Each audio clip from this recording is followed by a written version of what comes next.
My goodness. I'm looking at these notes. This is going to be a long episode, guys. This is the Thoroughbred Underdog, and it is Dog's Day. It is Saturday. What is today's date, guys? I don't even know what today's date is. Does anybody really know what time it is? Does anybody really care? All right, so today's date is July 26th. And it's Dog's Day, but we don't even know what day it is. But we do know that it is indeed Rusev Day. And speaking of Rusev, he did have their second match with Sheamus this past Monday on Raw. And he lost. But both the matches with him and Sheamus since his return to WWE have been really good. They may run it back a third time. The rumblings going around is that they may have a third match on Raw, or they may save it for Clash in Paris. I think that would be better, and I think it would be better for Rusev to win because he's still a little fresh in his comeback, and he could use the momentum more than Sheamus. Sheamus is just somebody at this stage in his career. He's been a multi-time WWE champion. He's already going to be a Hall of Famer. If he retired tomorrow, he'll be inducted into Hall of Fame in the next few years. And I think what a lot of the fans want out of Sheamus in this stage of his career is to just go out there and have his bangers, have his good matches. And that's what he's done in the past 5 years, I think, ever since he went solo from the when the bar separated. So, I say even going back as far as the bar matches, he was having really good matches. So, I just segue to Rusev there because I talked about Rusev Day. But it's going to be a very long episode. I got a lot of notes here. I'm just going to go by my notes. I'm not going to look up what happened on Raw or SmackDown and tell you my thoughts about it because I really didn't watch a lot of Raw or SmackDown this week. This week, wrestling wasn't too much on my mind aside from the things I wrote here and took notes on throughout the week. And, of course, the thing that no one could avoid because a pop culture icon and Hulk Hogan passed away. I mean, a name that's a household name among all 7 continents. And we'll talk about that. We'll talk about my notes. And you're going to get multimedia wrestling notes here. I mean, I'm going to talk about some of the games, some of the figures, music and wrestling and things like that. So, first off, I'm back. And better than ever. Like Bischoff's theme. I was gone a few weeks, and that first week that I was gone, I was going to do an episode, but I think it was around the time that we had the Jacob Fatu controversy about the N-word, and I just didn't like how much I said the N-word in it because, yes, I'm a black man, but I'm one of those guys that looks at it from the angle of, if we were at work and we had another associate, right, and they're both black, and they were saying, the N-word to each other, what have you, if you have a white manager come past, they're going to treat it the same as if a white person said it. They're not going to look at it as, oh, well, they black, so it's okay. So that's how I looked at it. So I didn't release the episode because I didn't want it to be an issue of, well, you're black, you can say it, and whites can say it, and yada, yada, and get into why, the history lesson on why it's more offensive when we say it, or less offensive when we say it to each other versus when, the post-traumatic stress disorder of, history of white people saying it and what have you. I didn't want to turn into that. It just went down a really bad rabbit hole. But what I will say is the point I was trying to make with that is that the truth is in the black community, black folks ain't gonna look at Jacob Fatu saying the N-word like they would if, when Hogan said it in the video. They got, caught saying it in. They just not. You know what I'm saying? Perception is if you didn't tell, if the average black person that wasn't a wrestling fan or a casual fan at best saw Jacob Fatu in the public and he was saying N-word back and forth to, let's say, the Usos or Zilla, off the look alone, they wouldn't trip because he looks like a black dude. You know what I'm saying? he looks like that character. His character, the way he speaks, him being from the Bay, even the way he was rapping on the song. You know what I'm saying? It's another video of him saying, you know what, I ain't gonna lie, I'm a real one. You know what I'm saying? He ain't say one. People ain't go trip. Black folks ain't go trip. So it was a lot of white folks getting mad about it because they're like, y'all ain't gonna look at him the same way. And I'm gonna tell you the truth about the black community. It really ain't.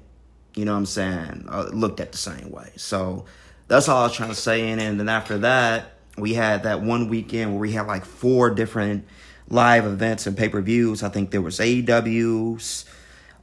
We had Saturday night's main event the same night.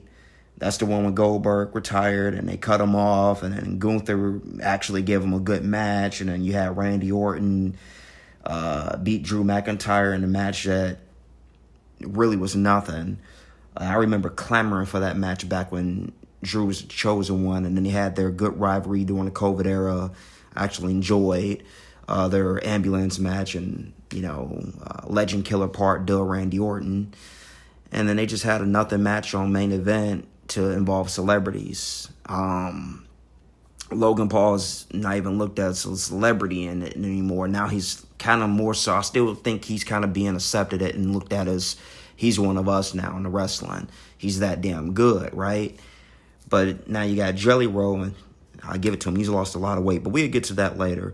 So that's that week that we had that. We had Saturday night's main event. We had AEW do a pay-per-view. I can't keep up with names.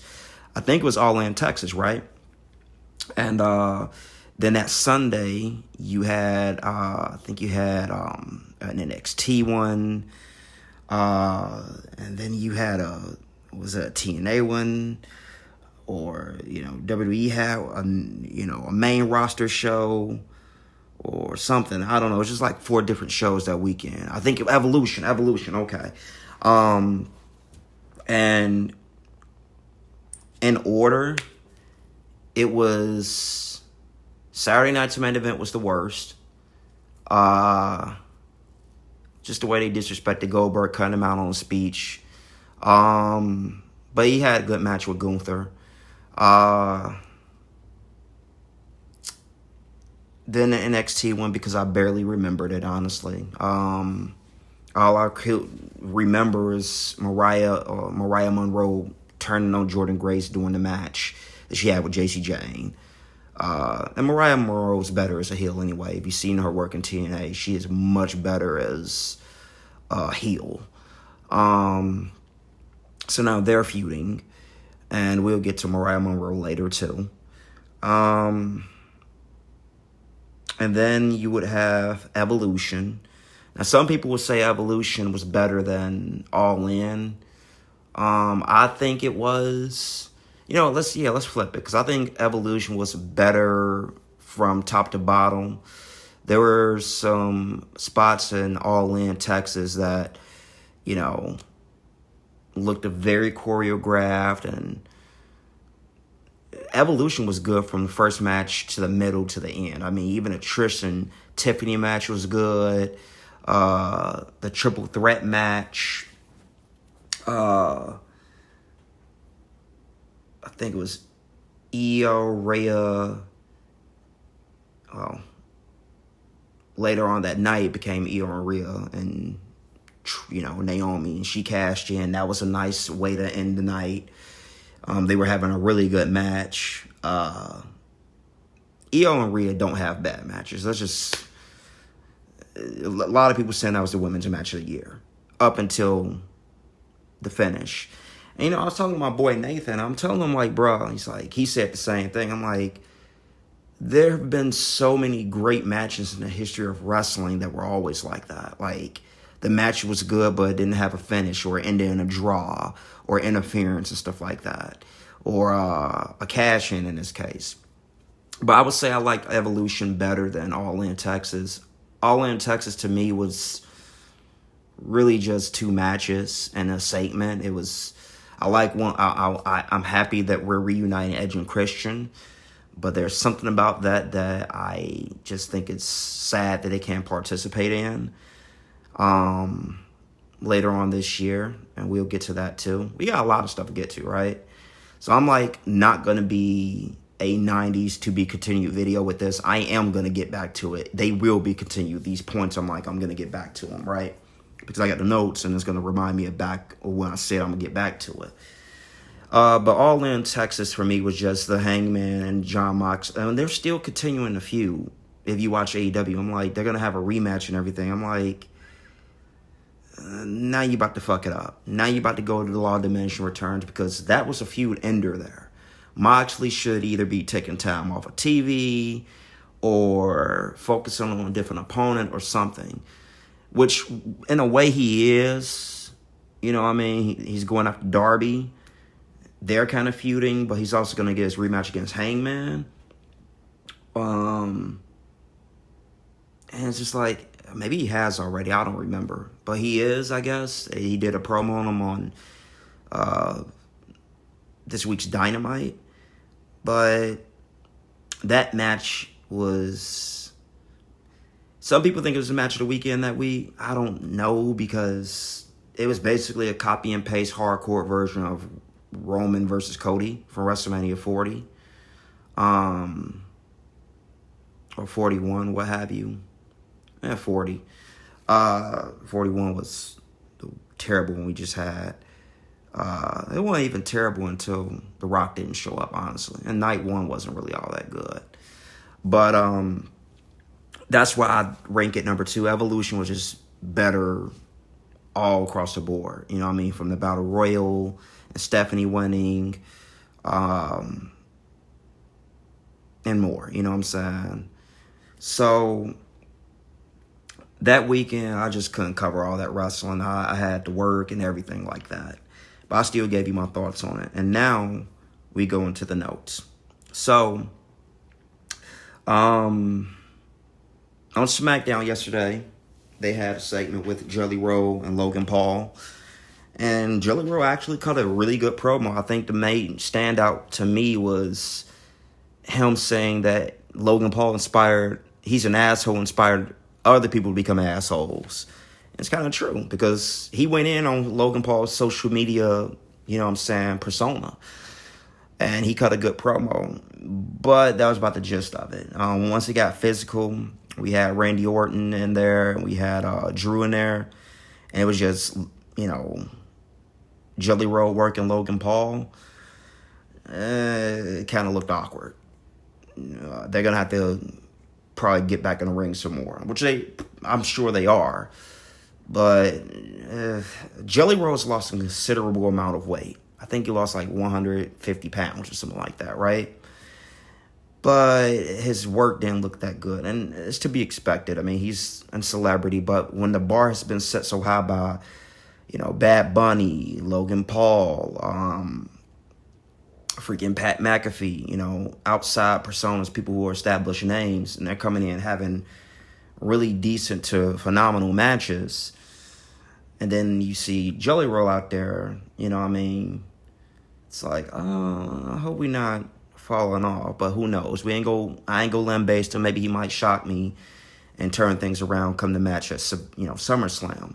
But in the segment, he did hit a move on Logan Paul. Logan Paul, I think, kicked him in the gut, and then he tried to do his, like, you know, knockout punch. And then Jelly Roll countered. And the next thing you know, he hit Logan Paul with actually a good-looking Black Hole Slam. Now, if you want to nitpick, you know, Logan Paul kind of had his arm out, stretched way too early for it. And kind of let you see, like, okay, it looked way too choreographed, but that's just nitpicking.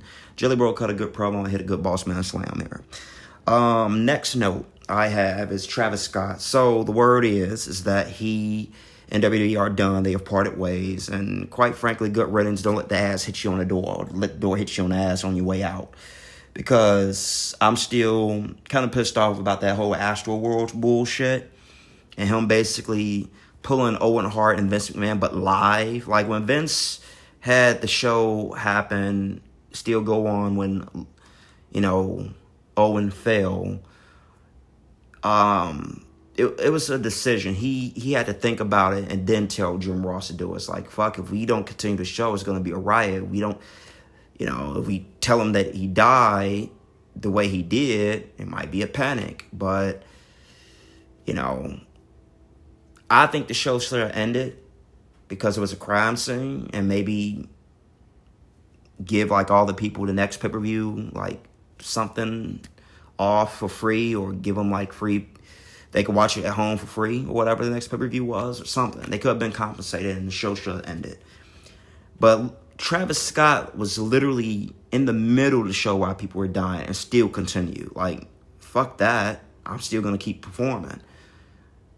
Like, the lesser of the two evils, you get sued because you stopped the performance because people died at the show.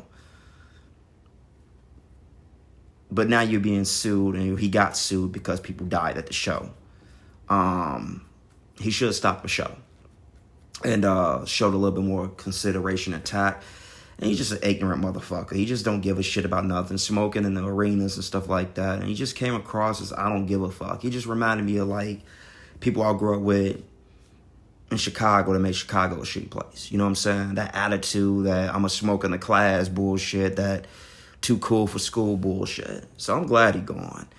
And then he, if he was in the business, he would call it going into business for himself, but he just didn't give a fuck. He had smacked the shit out of Cody and legit fucked his eye up and bust his eardrum. I could care less about Travis Scott.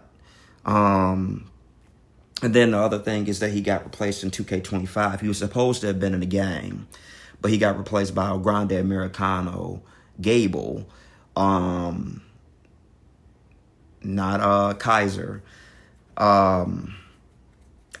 Allegedly, I'm sorry, let me not get sued here. Allegedly, Chad Gable is a Grande Americano, and allegedly Ludwig Kaiser is also a Grande Americano. Allegedly. I'm not saying I think they are. Truthfully, I think Omos is a Grande Americano behind the mask. But anyway, he got replaced by a Grande Americano and Aleister Black. They patched them both in the game. Well, actually, El Grande Americano is the true replacement, but he's going to be coming out. So here's the funny part. They delayed the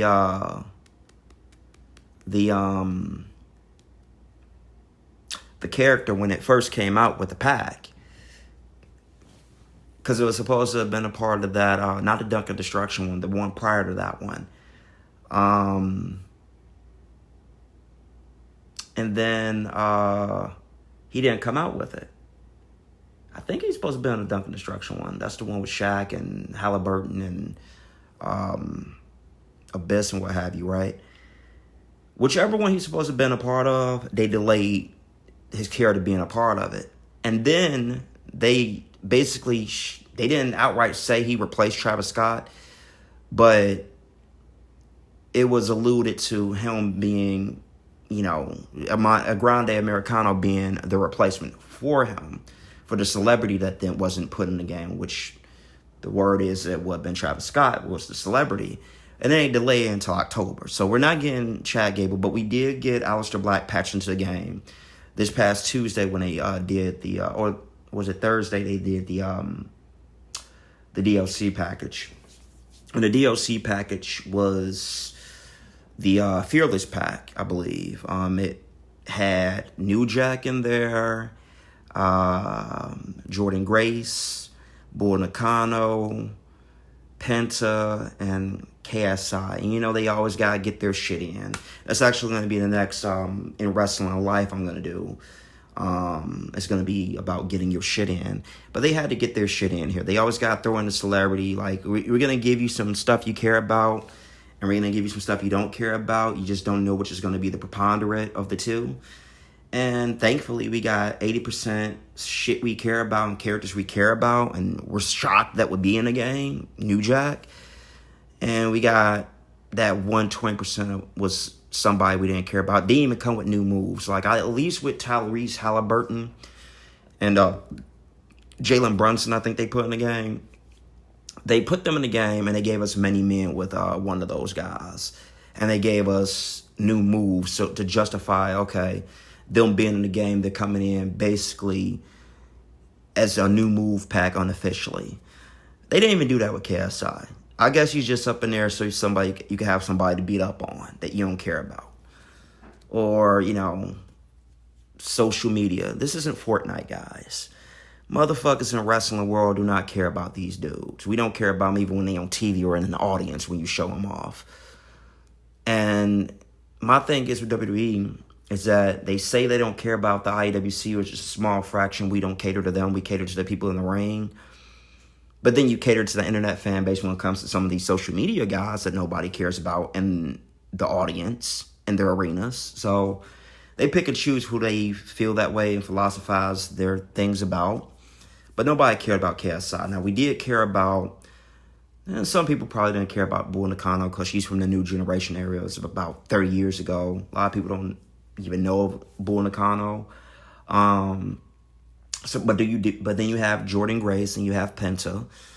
And it's very cool that they're in the gang. Penta has all his moves. I just now noticed that Helma and Jordynne Grace essentially have the same finisher. Jordan's, I think it's the Jordan driver, and Penta's the Penta driver. They may have different names for them. But they essentially have the same, pump handle, looking Michinoku driver finisher. I just noticed that. And I have to... So with New Jack was the character I was looking forward to most. I wanted to see what his finisher was going to be. I wanted to see what moves he was going to have because New Jack really didn't do a lot of moves. Most of his moves set is punches and dirty moves like eye rakes and stuff anyway. I think he just got maybe one or two moves. It's like a scoop slam and like a belly-to-belly suplex and like a side slam. He didn't really do a lot of moves. New Jack could wrestle, but New Jack was like a Hogan. You're like, damn, New Jack and Hogan. What I mean is that New Jack could wrestle if you wanted him to wrestle. But they didn't want him to wrestle, so he did what he did. He did hardcore matches just like Hogan. Hogan could wrestle if you wanted him to wrestle. But they didn't want Hogan to wrestle. So they want Hogan to go out there and do his signature moves. And they want New Jack to go out there and have bloody hardcore matches and use staple guns and all types of crutches and stuff like that. So he was the one I was looking most forward to in this package because I'm like, what attire is he going to have? Are they going to give him the Natural Born Killers theme? What's his finishers going to be? Now, the finishers, I remember that I'm old enough to remember ECW Hardcore Revolution. And in that game, they gave him a diving headbutt, which was the closest thing that you would get to him doing his dive splash off the top with a weapon. I figured that would have been cool to have in a game, but that's something they would have had to code in a whole new system for. So I understand them not giving him the diving chair splash he performed, or even like a diving shot to the head with like a cane or a guitar or something like that, right? And then you can't do it in every match, but they've had their ways of working around, like, okay, this person has like a finisher, like Grayson Waller's finisher. He goes on the outside of the ring and then does like a suicide dive into the ring, front flip into a stunner. Well, they gave him more like a rolling version of that for matches where you can't go out the ring. So it's like with New Jack, what if you have a match where, he doesn't go out the ring or you can't use weapons? I'm like, well, you could have just gave him like a Uso splash or something like that, or a diving double axe handle. They didn't do either one. They gave him like a Texas pile driver. I'm like, I don't know. I don't recall New Jack really using, he probably used a pile driver. Everybody did back in that time. So the finisher thing was one thing. And then the other thing was his attire. They didn't give him any Tupac shirts. In fact, he has it looks more like a more later career New Jack, honestly. They gave him like the camouflage, you know what I'm saying, or the fatigues or whatever, army fatigues, gray and black. And then for his theme, they did not give him Natural Born Killers. And maybe it cost too much, which, I don't know what the endeavor was for the estate or Drake, Dr. Dre to give them the license to use a thing, or whatever. But they did get Many Man, and looking back, maybe they got Many Man as kind of like a make good before, like, this is because we're not going to be able to give him this. So they use his theme, and low key, honestly, when I used to hear his dub thing on like WWE Network and stuff like that, I said, what is this shit? But then I listened to it, I'm like, I actually like In the Ghetto. It sounds like it fits him. Like it fits him very well. I would say him, Tommy Dreamer, and Sandman got good WWE versions of their themes and as a substitute for what they couldn't get. Like Tommy Dreamer couldn't use Man in a Box in WWE. Outside of that one time at One Night Stand, Sandman did not use Enter Sandman in WWE. And just some of these folks charge a lump sum for their most famous songs to be used.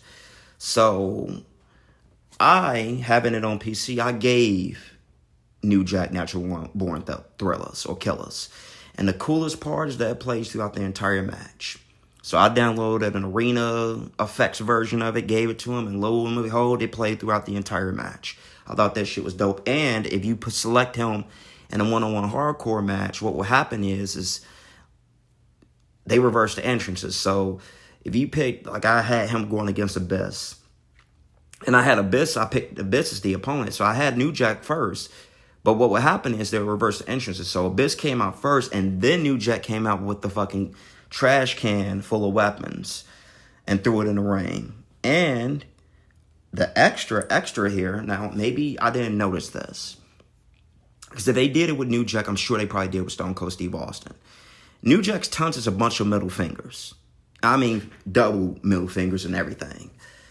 To the crowd, to the opponent while they down, everything. I'm like, well, wait, if they gave New Jack double middle fingers, flipping the birds, I wonder if they have it for Austin. I didn't notice. I have to go back and look. So that's the DLC. That's me talking about 2K25. I might bring it back up. I don't know, yeah. So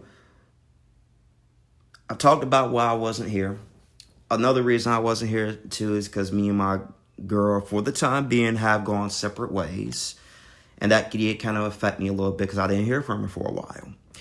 And I learned from my girl, which is something I should have known, but I found out the hard way, that she is the type of person that if it gets really hectic for her, she will go ghost. She will go off the fucking radar and try to fix what the problem is. You will not hear from her.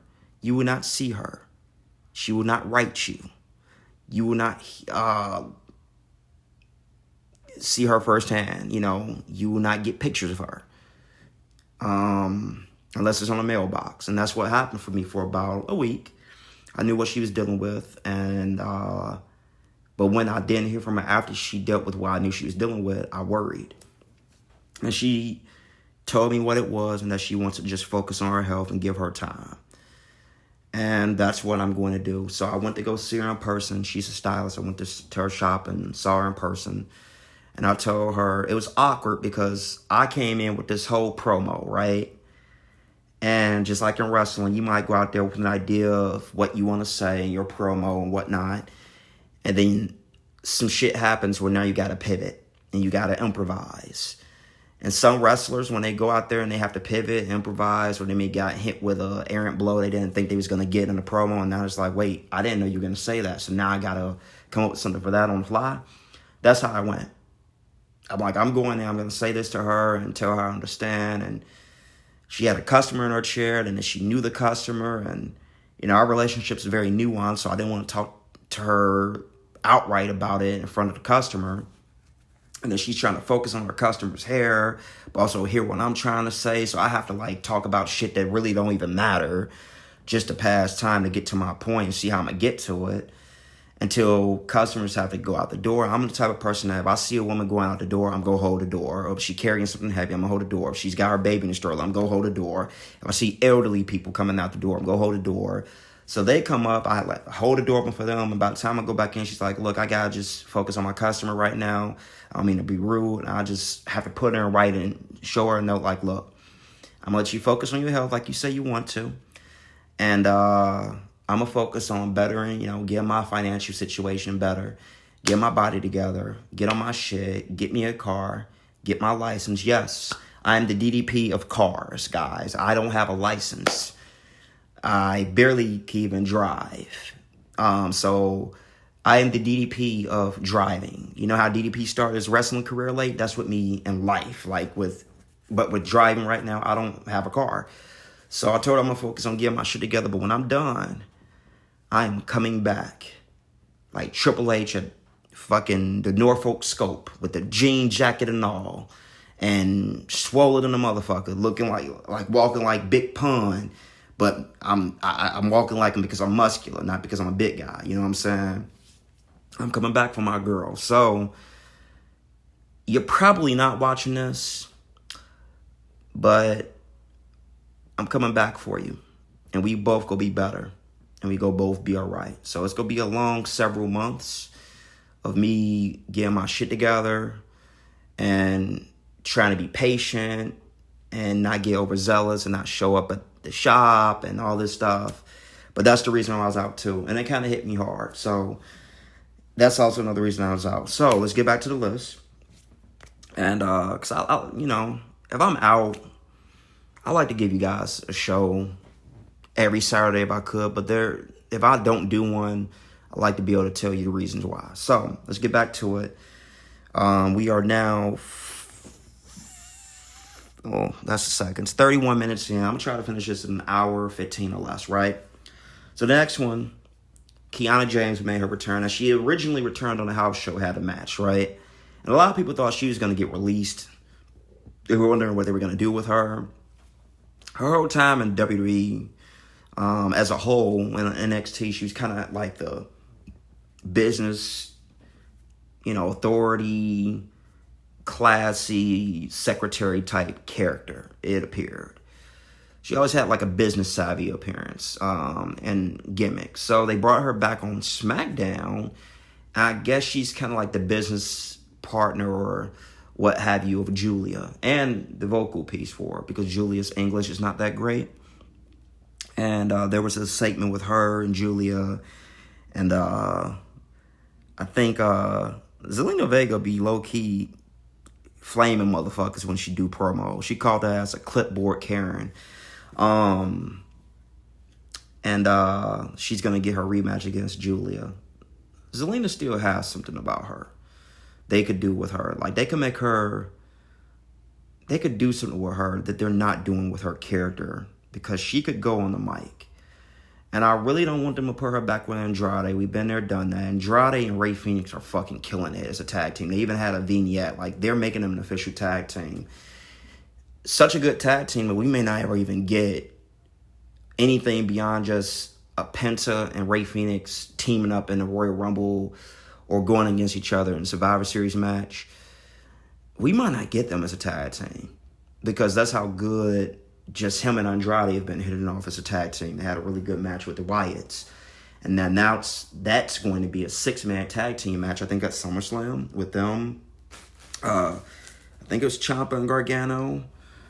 And the Wyatts, Andrade, Phoenix, Ciampa, Gargano, I think.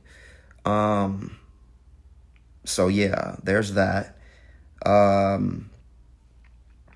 That's going to be stellar, I hope it steals the show, because when they had that match on SmackDown, when they got shafted from Mania, they stole the show. So I hope they do it at SummerSlam. But yeah, Kiana James is back. They should do something with her. She's got something. She's got also, a lot of people don't know, but she's African American. She's got the Maya Rudolph thing going on, where her mom was black, I believe, and her dad was white. And nobody will look at her and think it. Like, you look at Maya Rudolph, you would never know she was Minnie Riperton's daughter. And is really a black woman. for the most part. So that's kind of cool. Links. I'm gonna link you guys to quite a few things here. In fact, one of them is not even a link, but I'm gonna make it the thumbnail for the video. Sasha Banks just fucking, I still call Sasha, Mercedes Moné fucking flamed this dude on Twitter, on X. I still call X Twitter. Somebody said that I wish you would come back to WWE. And her reply was, I wish your ugly ass would watch AEW. Or watch me on AEW. I thought that shit was just fucking brutal. And I really wanted to call wherever. I wanted to look up the guy on X and see what his profile was based in, to see if we could have like a wellness check on somebody and where he was located, because he got murdered. He got fucking killed. That shit was hilarious. So that's gonna probably be my thumbnail for this video. It's another one I was thinking about doing too. For the thumbnail, I think it was let me see, the Uncle Howdy one. There's one of Uncle Howdy, and the people were like joking about it, because on SmackDown I also had like a little 10-bell salute for Hulk Hogan. They did like, it was like a throughout the show they did like little dedications and moments of his career. And there's a 10-minute video actually on WWE's page about it. Cody did during his promo, he, spoke about it too. But when they did a 10-bell salute, they got all the superstars on stage. Cody's up front right next to Triple H and whatnot. They got the Wyatt Six up there, and people were laughing and joking because freaking Uncle Howdy was in full character. I'm like, so yeah, we know it's Bo Dallas, but not for nothing, when they used to have 10-bell salutes and shit like that in the Attitude Era, for like Owen Hart or anything like that, you would never see Undertaker up there, but you would see Kane up there, and he would have his mask on. Character. Hurricane would have on his mask. Rosie would have on his mask. Axiom was up there with his black mask on. So, there are certain traditions that we're not going to buck, but, what I'm saying, we also, and a lot of them people knew Hulk Hogan, what I'm saying? Hogan knew IRS. He probably knew Bo when he was a kid. Babysat him or something like that. A lot of these guys grew up and saw Hulk Hogan with their fathers and shit like that, like Alpha and Sika. I'm sure Roman Reigns seen Hogan numerous times because of them. You know what I'm saying? So this shit hit a lot of people hard. So we paying attention to really the wrong shit. But yeah, it was kind of funny, I guess. Him being, you just see him there with the Uncle Howdy mask, and it's like, out of context, it just looks funny. But one of the things I was going to link you all to, there's this segment, I don't remember if it was on this episode NXT or last week's, where Alexis King, I called him Alexis King, he was up in the audience watching the show on NXT, and then freaking Ava Raine comes out like, dude, what are you doing? Aren't you supposed to be wrestling? Like, what are you doing in the audience? And he's like, dude, I'm just watching the show. He's like, oh, are you serious? And the funny part about it is that Ava Raine, which I can't get over how much it sounds like a porn star name, comes out and she's corpsing before she even comes to Alexis King. You got to see it. So I'm definitely going to link that in the comments and description, what have you. Another thing is there is a couple on the rise. We got Damian Priest with Lola Vice. I don't know, maybe I've spoken this before, but damn it, I don't give a shit what he doing now. He got the whole, they call him bisexual Undertaker thing. But that dude still got the damn nightlife gimmick going on. Remember when he was in NXT and he had the whole club night scene gimmick? He was basically like the night scene version of Edge. Because remember when Edge first debuted, they had him like a night dweller that would go and beat up people on the trains and shit, but he was a mute. So they made Damian Priest like a night stalker or a night crawler, but he goes out, he's basically a hedonist. And I don't think it's a gimmick at this point. The dude's had Lana, he's had Kaden Carter, and now he got Lola Vice. And I know for a fact, because everybody like, oh, they were just friends. Lana and Rusev got back together, and he was just cool with Kaden Carter. Ain't no way in hell y'all can't convince me he ain't smashing none of them, but I know for a fact he's smashing Lola Vice. They are a couple. And if he is, he's a lucky motherfucker. Because Lola Vice is one of the hottest women in wrestling. One of the hottest women in wrestling. So he's smashing that. Congrats to him. More power to him. Stephanie McCurr, Miles Bourne got hurt. More power to him. You know what I'm saying? Like, some guys just get all the fucking luck, bro. Some motherfuckers is literally like the Drake of wrestling. I think Damian Priest, bro, when it's all said and done, he might be the Drake of wrestling. Like what CM Punk used to be back in the day. Because CM Punk fucking had Daphne at one point, Mickey James, Lita, goddammit, AJ Lee, Maria. I mean, dude was the fucking dude. You know what I'm saying? So now you got Damian Priest like that. And then you would think it'd be guys like Mr. Spectacular or Rob Terry, you know, because guys be like, man, women just want the big muscular dude. Nope.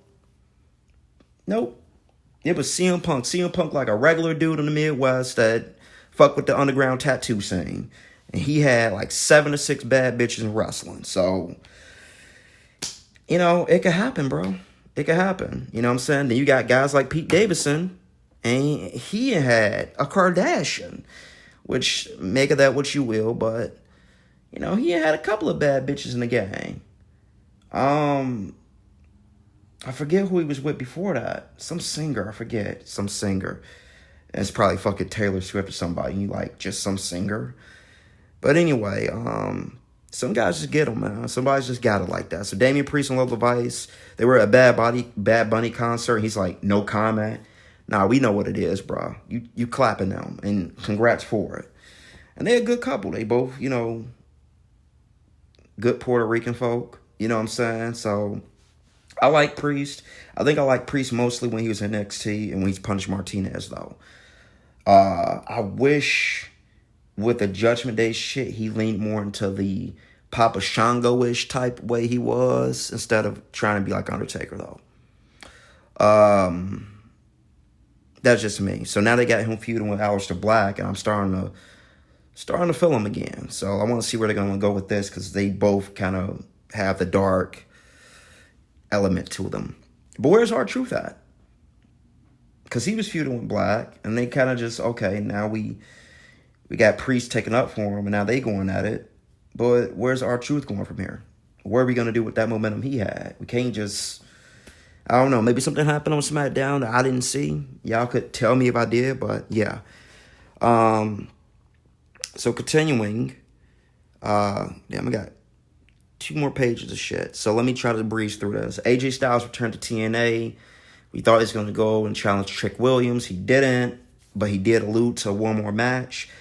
He came out after Leon Slayer beat Moose for the title, the X Division title.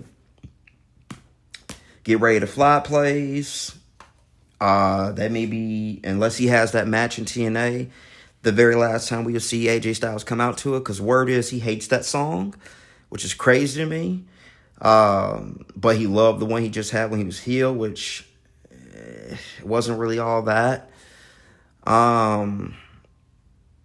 But he hates Get Ready to Fly. He came out, he put over Leon Slater as the future of the X Division. And they were supposed to do something with him and Cass, which even then, it's like, dude, you got the low-hanging fruit right there. Trick versus AJ. Trick's talking about he's the greatest champion of all time, and the crowd saying AJ Styles is when they chanting. And it's like, but I don't know. They did just have Trick Williams defeat Santana. And Slammiversary is TNA's WrestleMania-ish type event.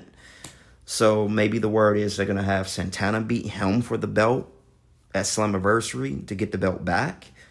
And it'd be their third time facing each other. So it's like you don't have Santana face him 3 times and lose. And then have that match. Where's Joe Hendry at? Oh, yeah, the Dark State shit. I'm like, yeah, he was just a champion. And they got him teaming with Cardona and the system to face Dark State.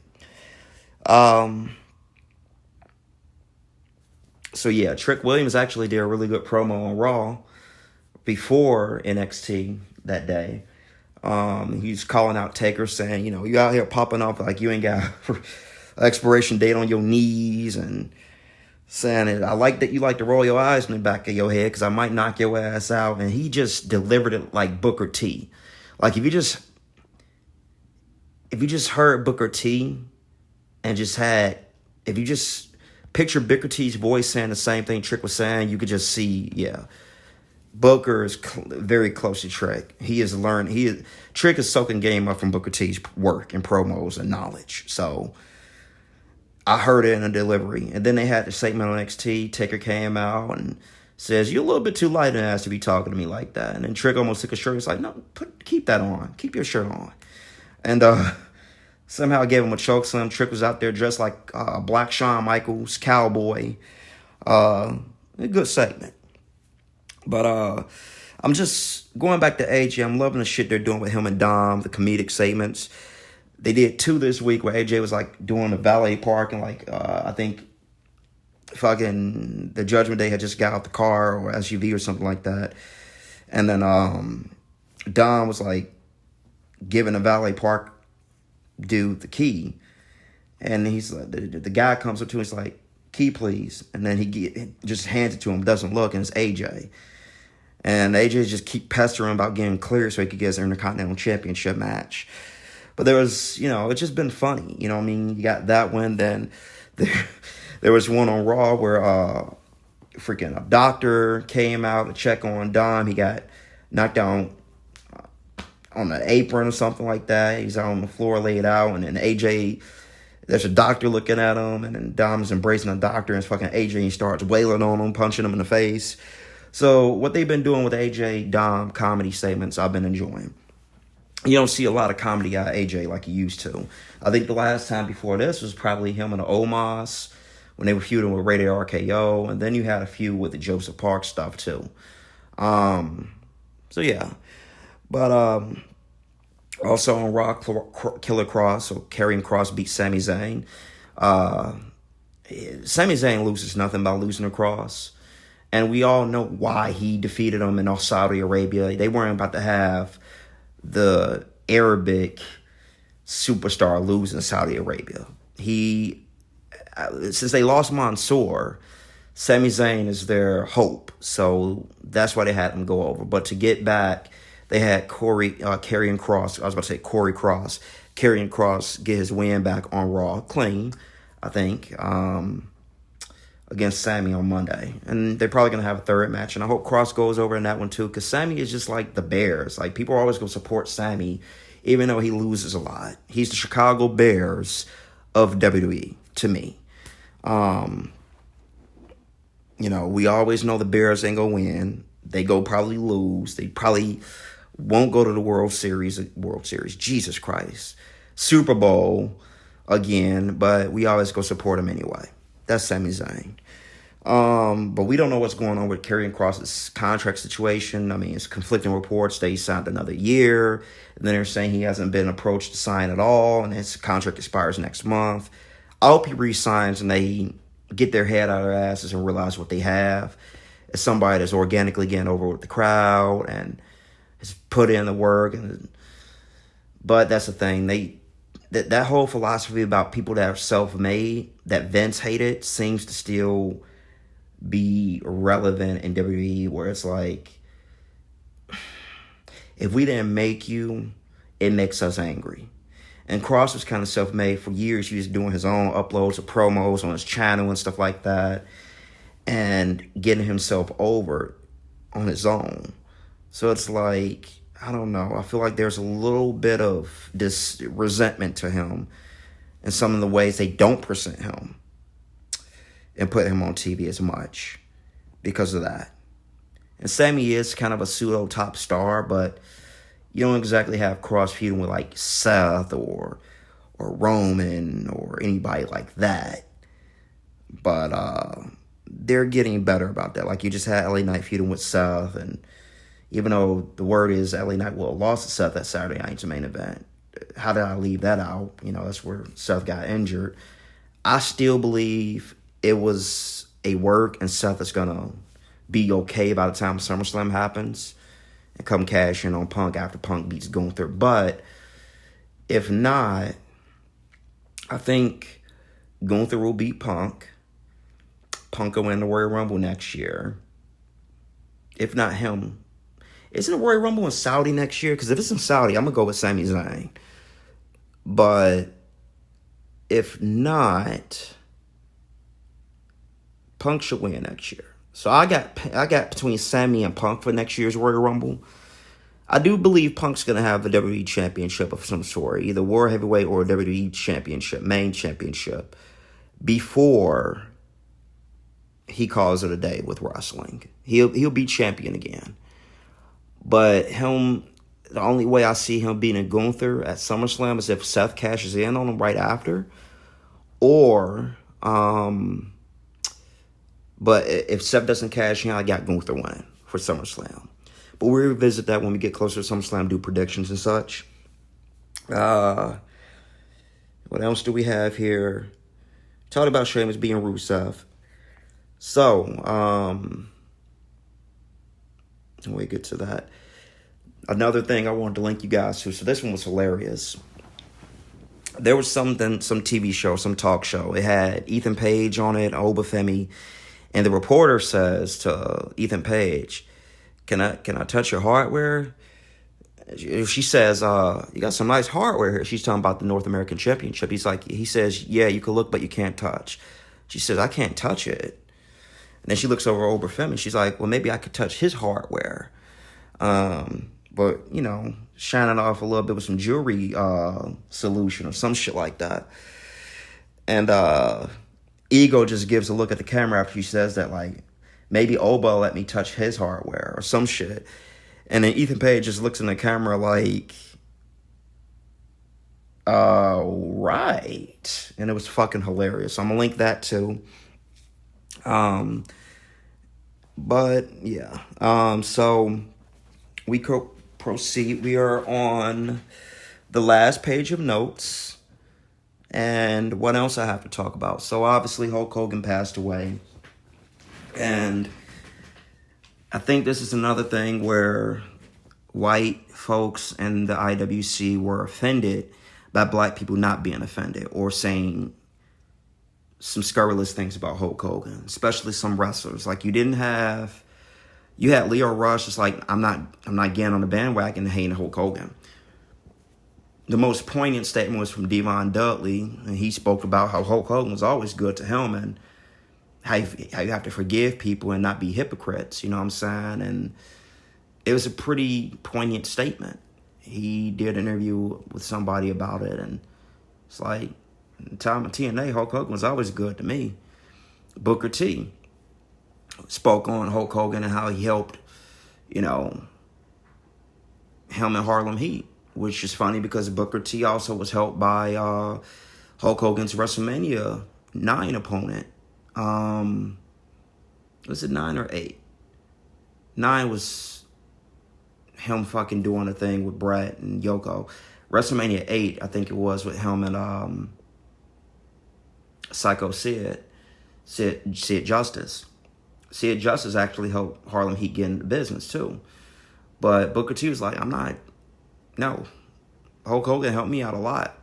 And then Kamala, you know what I'm saying? It's Hulk Hogan is the one who vouched for him to get higher pay, I think, during their program. So, aside from the N-word controversy, Hulk Hogan does not have a history of hatred or showing hatred towards black people in the business.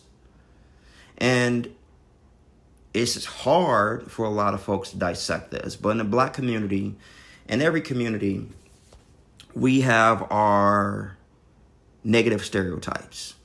In the white community, you have Karens, you have white trash, you have the Ku Klux Klan, you have fucking racist cops, and that ruins it for white folks, right? But then you also have In the black community, we got all the thugs, the gangbangers, the people that go like smoking, smell like weed everywhere they go, sagging their pants. Their first response to everything is violence and yelling and threatening you. And then when they fight, they stump you in the head. This is shit I grew up around in Chicago, firsthand. You know what I'm saying? And I think what Hulk Hogan was getting at, if he didn't say that word, I think anybody would empathize with him, especially even black folks. Like, yeah, you don't want your daughter to be with a typical thug-ass dude. You know what I'm saying? You want her to be with somebody that's a little bit more well-mannered. You know what I'm saying? Not some motherfucker like Travis Scott. So, I think if he not said that word and just said, like, I wish you would just... If she been with a black guy that just actually was on something positive and wasn't a thug or something like that, he probably would have got a little empathy, even from the black community. Because in the black community, there are some members of our group who don't fuck with that and move and get away from Chicago, want to move and leave from Chicago after being there for years from what it's become because of that very behavior and those very types of, those archetypes in our community. The ones that move on the neighborhood and now all of a sudden you can't go in this neighborhood because it's ran by the 467 Iron Man or whatever. And then the next block over is the 64th and Langley Stranglers. You can't go over there now because you're a part of this crew. A lot of people don't want to be around that, white and black. And it's a lot of black folks who have left Chicago to get away from that. So for people to hate Hulk Hogan because he didn't want his daughter to be with somebody like that, or maybe he didn't even want to live in a neighborhood with some black folks like that, there's a little bit of hypocrisy there. And we would have agreed with him until he said the hard R. Honestly. Because now you're saying a hard R, and then you got Brian Knobs saying in interviews and saying that he says it more than Knobs does. So it's like, but I was one of the people that was in the contingency of a part of the group of people that was like, did he be better about it? Did he apologize to people closely about it? I think it was Devon also said, I don't know, remember which wrestler. There was a lot of black wrestlers coming out saying Hulk Hogan was nothing but good to me. I think Hogan apologized to Devon, and I don't remember what. Mark Henry. Mark Henry said that Hogan, he had told Mark Henry's like, look, we could go do these talks, and you could try to tell people about how saying this isn't the right thing, and tell them why it's bad to be racist. And Hogan said, I don't want to do it. He's going to have Mark Henry's giving him an opportunity to basically go on a redemption tour, and he'd have rejected it. So, but there were a lot of black people that it was like, nah, we're not going there. It was mostly black wrestling fans. It was like, fuck him. Glad he's gone. And I'm like, look, I'm the type of person that's like, when somebody's dead, it's the same way as when they're born. You start at zero. And when you die, you go back to zero. Everything you did in between is what we judged you for. But now that you're gone, you're gone. You can't do any more evil. You can't do any more good. We can only speak on the good and bad you did when you were here. You're no longer here no more. So we can't talk about you in the present anymore. We can't say Hulk Hogan's a piece of shit because Hulk Hogan is no longer here to be one.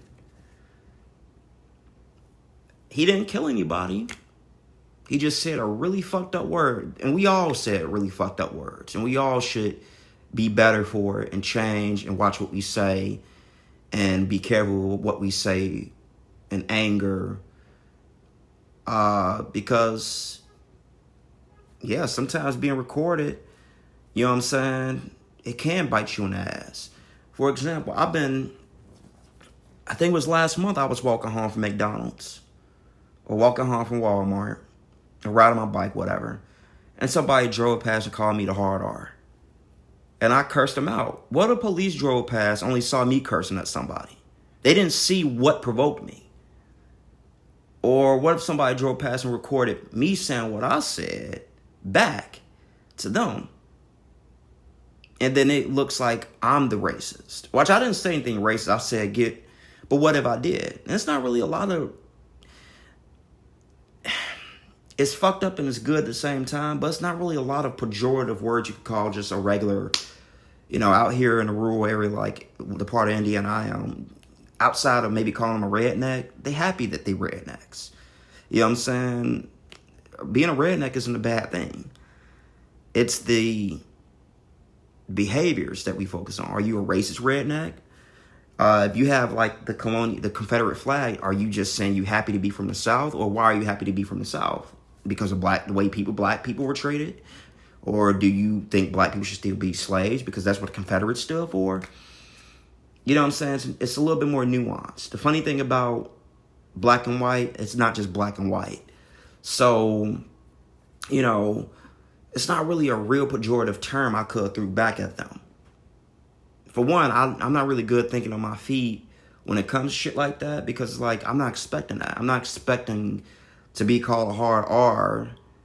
I'm just trying to ride home and get home safely from work. But I did. I got called back. But what if if I said some pejorative term back to them that's racist, and somebody recorded me? You know what I'm saying? Am I apologizing for being caught, or am I apologizing for really saying it? You know what I'm saying? Because now somebody that came past who had nothing to do with it heard me say it, and they're like, how could you say something like that? They didn't see what I just responded to. But nonetheless, if Hogan didn't say that word, I think he would actually have people agree with him. Like, yeah, you want your daughter to be with a brother that's got common sense and reads and, is presentable and doesn't sack his pants and, is not a loser and doesn't gangbang. I think black or white would have concurred with that. It's just the hard R was just not okay. And me personally, I don't think it should have been a death sentence. What Chris Benoit did was a death sentence. He killed somebody. He killed his wife and his son. That's a death sentence. Hulk Hogan saying something, and people within the close proximity of him apologizing poignantly. He could have did a lot more in the public eye to redeem himself for that, I feel.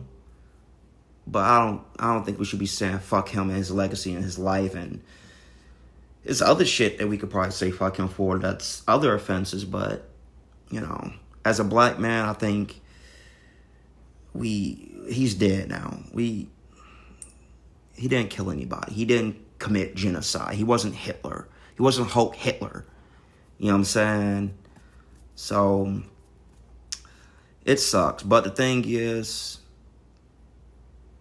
wrestling wouldn't be where it's at without him. And people were giving Chelsea Green shit about not being nasty towards his name, because Chelsea Green is a little progressive. She's more liberal, based on some of the things I saw her stood up for. So based on those things, people were like, okay, so she's going to shit on Hogan and call him a racist piece of shit. And she didn't. And people went in on her because she didn't call Hogan a piece of shit. And she had to apologize for it. Like, I'm sorry. I didn't have this experience with Hulk Hogan. I'm sorry if you guys aren't offended that I didn't hate the guy. And I'm giving him his props for what he did for the business. And it's just like, really, guys? Like, it's just fucked up. It's just like, ugh. My thing is this. I know for a fact, God forbid, if Vince or Hulk Hogan passed, if Ric Flair was fucking balling in a TMZ interview about it. I feel real bad for him, Jimmy Hart, Brutus Beefcake. They didn't get to make up before he passed. His family. If Vince or Ric Flair die, you bet to believe he's going to get tributes just like Hogan did, from every company. And people gave AEW shit because they just not saying something until Collision tonight, because they had Hogan on a block list for the N-word controversy. So Tony Schiavone said something about it. He almost teared up a little bit. Hogan was a huge reason why WCW prospered on TBS back in the day. So it's kind of a good, make good and appropriate that they did it on Collision, on the TBS network. Which, I mean, I think you had Thunder on TNT back then too, though, right? Anyway, they did a short, speaking of words, I know in New Japan they did a 10-bell salute for him. Just tributes all across the board, man. Even WWE is having like, and some people may consider this like profiting off his death, but it's really not that deep. They came up with some merchandise for Hogan, a legacy collection, and all the proceeds are going to go towards his family, which is very classy. But I would have to go a whole nother hour to speak on how huge of a... Without Stone Cold, Bruno Sammartino was a little bit further back. Bruno didn't get the love Hogan did here, but Bruno was a huge draw for WWE too. But the biggest draws in wrestling history to help it get to where it is, prior to Hogan really making it where it's at today, Bruno, Andre, okay. And then you got wrestlers before them like Gorgeous George, and in Mexico you had Mil Mascaras. But Hogan, and then Austin, The Rock. Flair, yeah, but not as much as Hogan. Flair would tell you that. He even said in his TMZ interview where he was crying horribly, which, thank God, he beat skin cancer. But in the interview, he had like a really large cut and a black eye. He had a cut over above his eye and a black eye. So I hope Flair is okay. I could tell you this right now. This week was rough. We lost Ozzy Osbourne, Theo, Michael Jamal Warner, similar to the way we lost Shad in the sea. You know what I'm saying? Swimming in the water. And then right after Ozzy, the next day we lost Hulk Hogan. And everybody's like, oh my God, who's going to be a third one? Because there's always 3 in a row. And they were all 80s pop culture icons. But Hogan was the very reason. Him and Vince, the expansion and bringing celebrities in, rock and roll, everything, is the reason why wrestling is big as it is. It's on networks. We have our own wrestling networks. We have wrestling on cable TV, network TV still. You know what I'm saying? Wrestling companies are getting deals. And it's not as famous as it once was, but people still fuck with wrestling. You know what I'm saying? You got probably more celebrity involvement even back in the day. Just because you don't see wrestlers on, a lot of the talk shows like that back like you used to. Wrestling's still pretty popular. It's just a lot of things a little bit more hidden and not must see because shit's on demand now. You pick and choose what you want to go see. And you could go see Swerve on a Breakfast Club interview and not know that he was on Breakfast Club. But this is BET 106 and Park back in the day with no internet. And Swerve is on there. And then that's all you could watch. Is that time it's 5 o'clock. 106 and Park is on. Swerve is on there. And that's different. It's just like people try to compare. Like, I saw something. They said SZA beat like a record sale. A sales record that Michael Jackson previously had. I'm like, guys, physical units versus digitized numbers are not the same shit. Michael did that shit hard physical copies. It was Thrillers in every household. Okay? That's different. And it was a record that was inevitably going to be broke, but you can't compare the two. You just can't. You can't. It's a different format. So, yeah.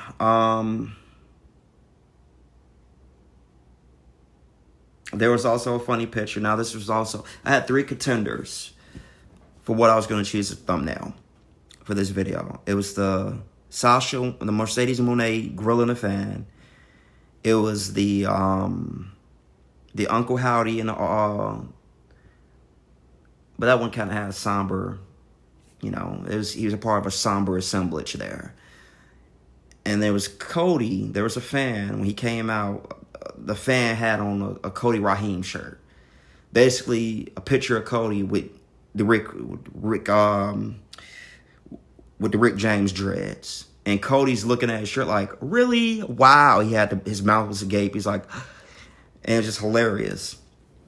And I need people to double down on the Cody being black memes. The shit is fucking hilarious.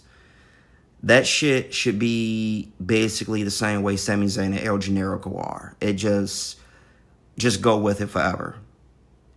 And if you know, you know. What else do I have here? Okay, so we said we should go talk about music. Roxanne, they fucked up her thing. And here's the thing about this. Def Rebel,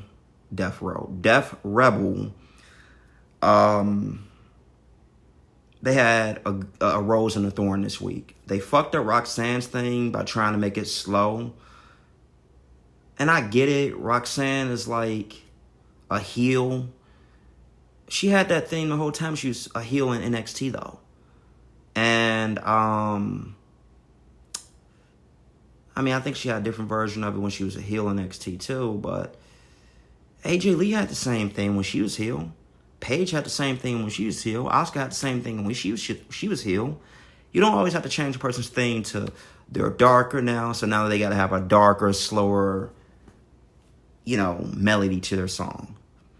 So they kind of fucked up Roxanne's thing, but they did, however, do Mariah Monroe's thing good. And it's another one of those things I could see people singing along to, kind of like a Lyra Valkyria, kind of like a Randy, well, Def Rebel didn't do Orton's, but kind of like Lyra's, kind of like Sammy's, even though CFO money.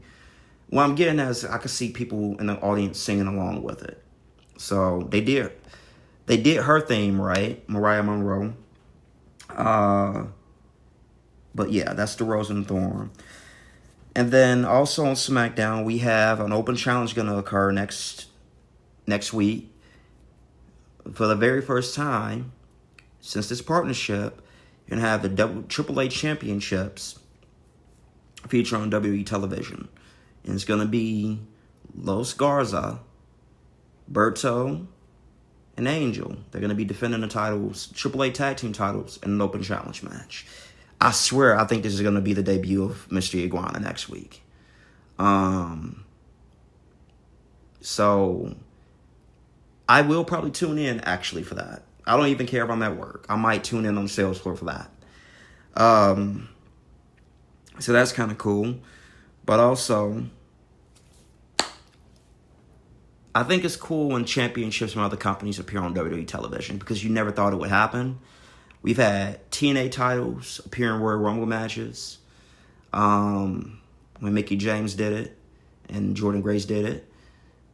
But that's the Royal Rumble. We have yet to have a TNA title on actual WWE, like Raw or SmackDown or anything like that. Even TNA superstars on Raw or SmackDown like that. But I love it when they do it in any format, in the games.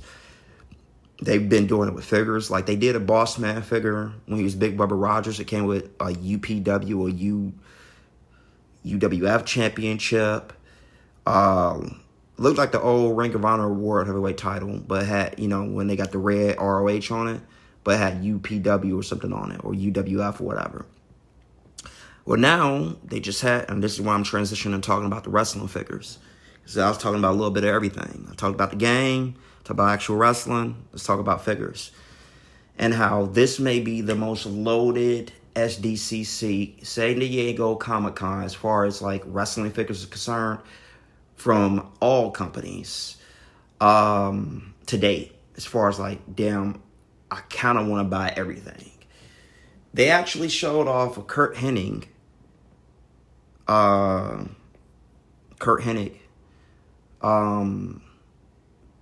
pre-Mr. Perfect. He just got on Trunks. And it comes with the AWA Championship. And that's something. Because you forget they own AWA. They really never did a lot with AWA in the games. But you forget some of these, they own some of these companies sometimes. So they're doing that. But they also, remember, they had a Harley race come with, it was like a territories pack. And I think it was a Harley race. Was it Harley race, Gorilla Monsoon, Muhammad Ali? I think it may have been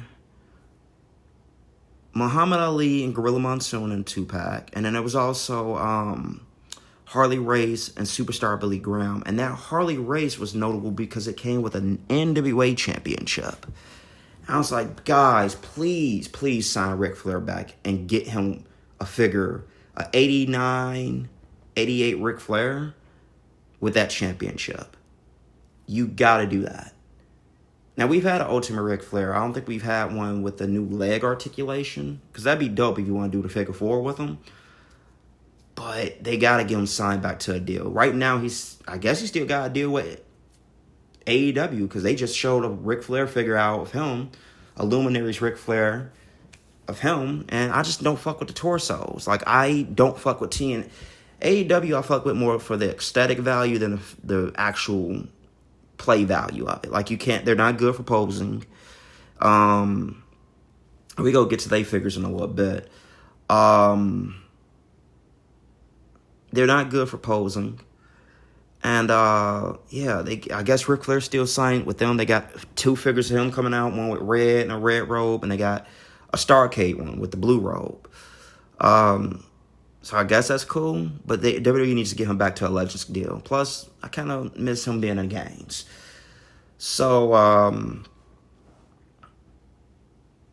yeah. Let's continue with the figures. So, there's a lot of figures I'm looking forward to. They're coming out with a Bull Nakano. A lot of things that I've noticed when it comes to some of these WWE figures, a lot of times when they come out with the figure first, that's pretty much an idea of what they're going to wear in the game. Bull Nakano didn't really wear a lot of different attires. There's mostly difference in face paint, but they're making her and she looks just like she does in the game. They're coming out with their first Crush figure. A lot of first time in the lines. Probably the most first time in the lines ever. They're coming out with Kona Crush, and he's going to have on they'll probably do 2 versions. Like, they'll probably do like a Kurt Hawkins situation. Remember, he was one of the first figures, I think the first figure to have it, where they did a chase where he's got like the reverse colors. I feel like they're going to do that with Crush. Like, he's going to have the purple one, but he's also going to have the yellow and purple. Instead of the orange, yellow, and purple, he's going to have a different colors, a color switch. But that intrigues me, because if you got Bryan Adams a part of a deal, if you could just patch things up with Brian Clark, we could get Chronic one day. I used to love Chronic back in the day. So that intrigues me for that reason. They got crushed. They also coming out with another Tito Santana for the first time in a long time. Again, a Tito again. And I ain't gonna lie to y'all, I think this Tito is gonna do better than the one that sat on shelves, the Legends one, the Hall of Fame one they did, that basically was the king of shelf warmers and peg warmers at Targets all around Chicago. Shit, all around America, actually. Because when you have a figure of somebody like a Tito, and it's a tag team figure, and you just released one half of the tag team, that's the type of shit that happens. Like, but, I mean, Rick Martel doesn't want shit to do with wrestling, so we probably weren't ever going to get the other half of Strike Force. But I don't know. I mean, Rick Martel has had figures with WWE.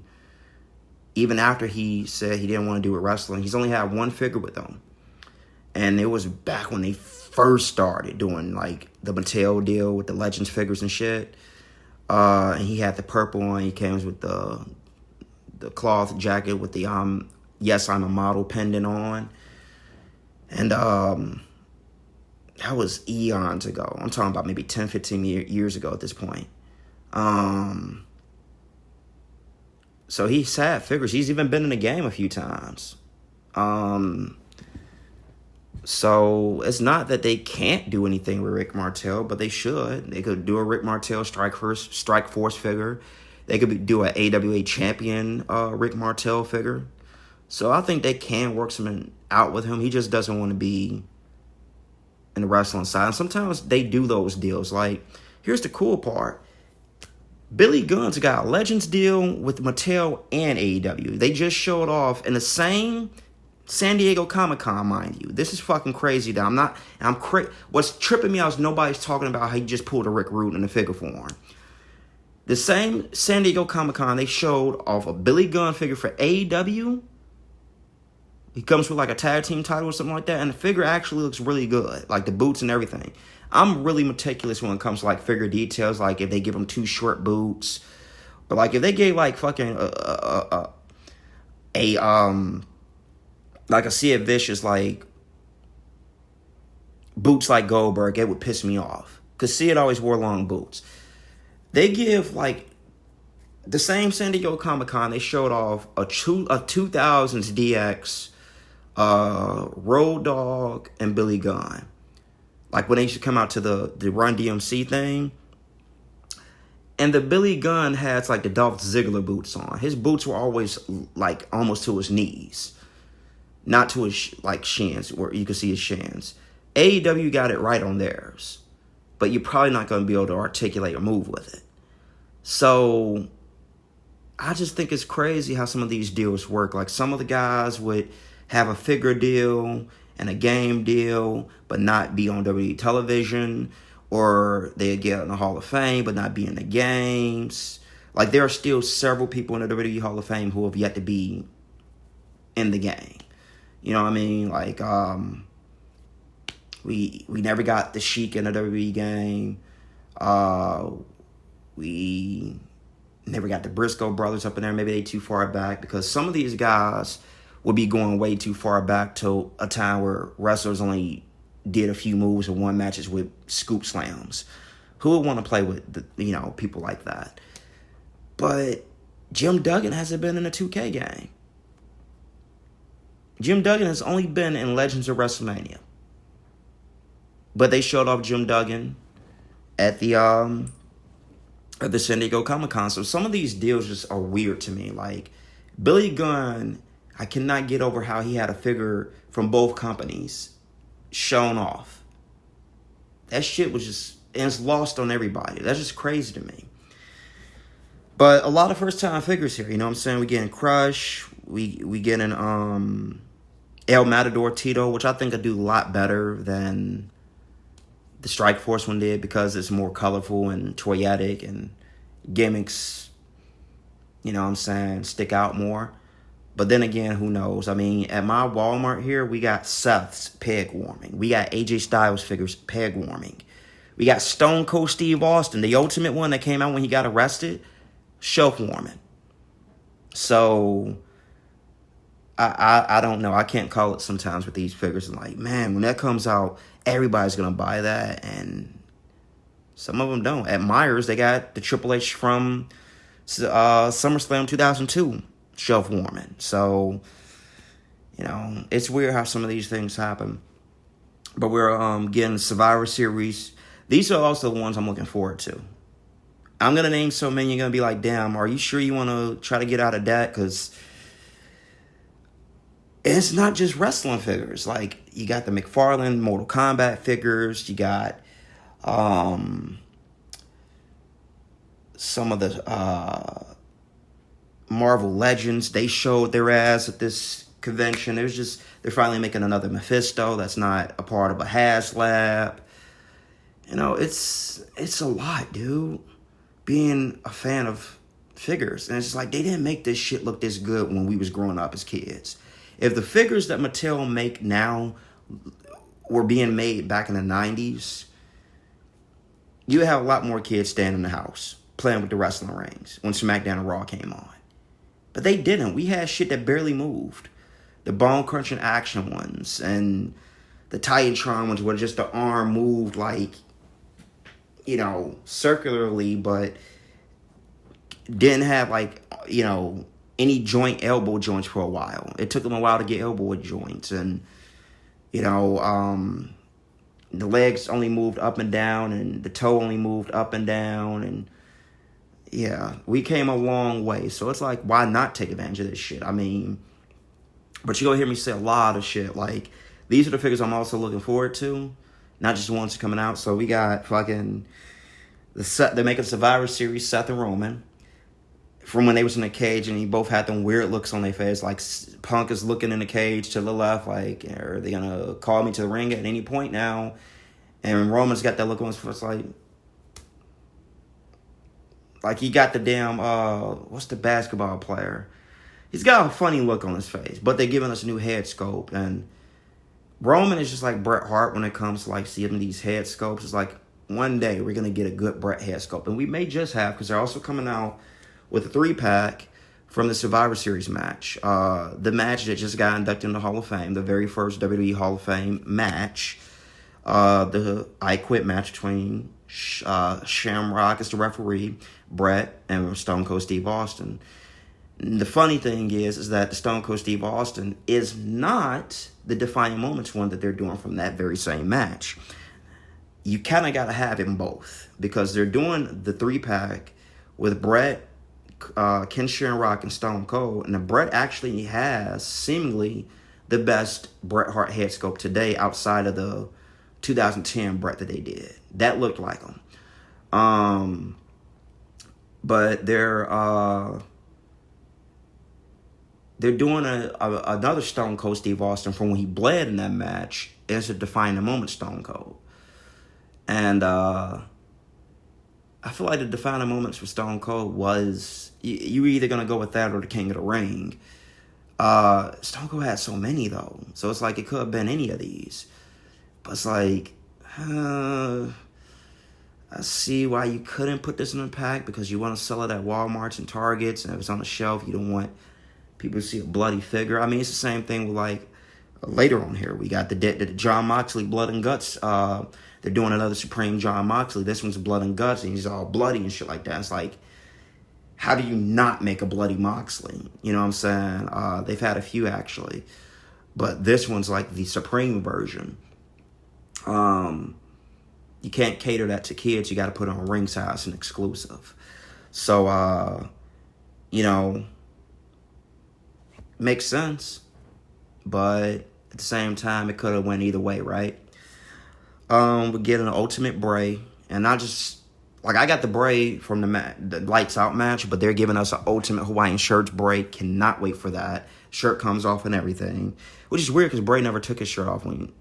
None in his career. The only time Bray had his shirt off and his entire WWE run was when he was Husky Harris. So I don't get why they got the shirt coming off. Supreme Ospreay, buying 2 of those. Already got in my AEW pre-order thing. But before I buy that, I need to buy the Road Warriors, because I cannot let the Road Warriors elude me again. Those are actually the very next figures I'm buying from ringside. Again, a blue gear Triple H from when he fought Kevin Nash at Bad Blood. Seemingly a new head sculpt.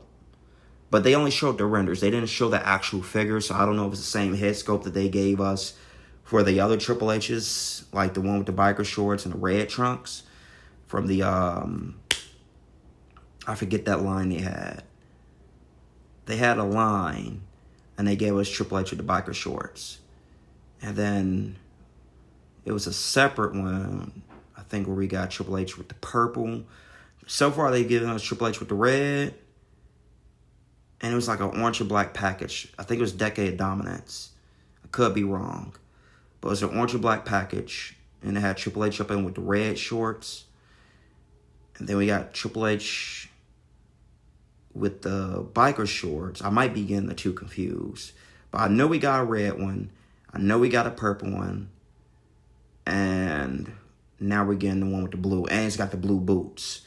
So that's pretty cool.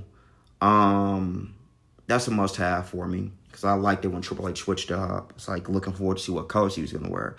They gave us the one with the red from when he fought Scott Steiner. We're getting the Game of Thrones Seth. Don't know if we're getting the contacts in. I don't know why they wouldn't put the contacts in. Money in the Bank, Rob Van Dam with the red. That's a must-have. A lot of people thought for the longest time that would be, if they came up with an ultimate Rob Van Dam, or, that would be the attire. But they went ahead and gave it to his one-night stand attire. So I'm cool with that. That's one of my all-time Rob Van Dam attires. That was the red. They have SmackDown vs. Raw 2007. We're getting the Ultimate Bundy, Coliseum Collection, King Kong Bundy. I must have that because I like Bundy from back in the day. And the funny part is we're probably going to get that before we get the Zombie Sailor one. And, a lot of times these people like to play, they like to make top that's. I can almost guarantee WWE said, oh, they coming out with King Kong Bundy, watch this.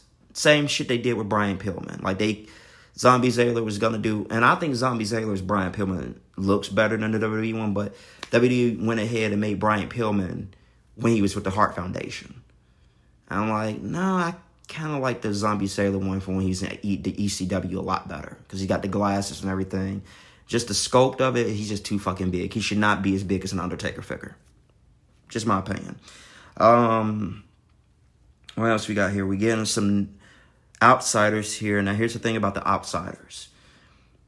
If you didn't get the Ultimate Outsiders 2-pack, these are essentially the same figure, just elite versions of it. However, in lieu of Hulk Hogan passing away, which maybe this has no bearings on maybe this is being the case or not, because we are getting a Hulk Hogan Ultimate again, and this one has like a ripped shirt.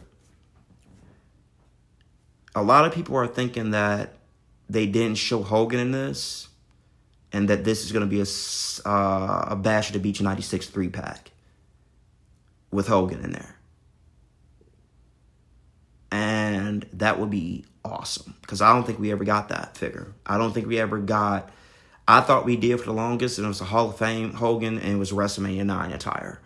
So I thought we did get Hogan from Bash at the Beach for the longest, but we didn't. So this would be dope if that's the case, and that's a 3-pack up in there. I'd rather have that than even have the 3-pack that they did from the NWO return, because they fucked up the sculpts. And I think my Walmart still has that there. I would have to go and see, though, because if they brought the price down, then I'll buy it. I wouldn't open it. We're getting President Bob Backlund from 95. A lot of new generation love here. We're getting fucking Bull Nakano. We're getting Crush. We're getting Bob Backlund when he was president. We're getting Shawn Michaels Ultimate from Royal Rumble 95, I think it was. And the cool part about that Shawn Michaels is not only did they give him a better body sculpt, I think they gave him the Stone Cold chest mold, which is not as wide as the one from the Survivor Series 95 one. But he's going to have the double jointed legs, or the butterfly joint legs, and he's going to have on the biker boots with the ridges on them. That's awesome. I'm sure they had to pay Trek a little bit of a payment to be able to use their mold for his biker boots, but that extra detail is something you would honestly expect from AEW in their figures, which, honestly... So some of these female figures WWE showed off, I'm kind of disappointed. Because they don't represent the actual thickness of some of the women nowadays. Like Stephanie Vaquer is thick. She got an ass on her. Lola Vice got an ass on her. I know if AEW did those figures, they're going to be thicker than a motherfucker. So I'm worried about when Jada Parker gets a figure, they give her the fucking same Alexa Bliss, AJ Lee sculpt that they've been giving female figures for years now. Like, they've been using the same sculpt and mold for years now. Unless it's some character that's got a very specific attire, like an Asuka or like a Sensational Sherry, only then you won't get the same mold. But if they could give you somebody that's got like a regular bra or crop top on, you're going to get a figure with that same lengthy, somewhat emaciated mold. I'm like, look, Lola Vice is thick. You cannot just give her that. You can't. You got to give her ass. You got to give. So TNA AEW kills WWE with the female figures, but this Shawn Michaels with the biker boots is something I would have expected from TNA or from AEW. And they had a few fuck ups with some of their figures. But we go keep going, and then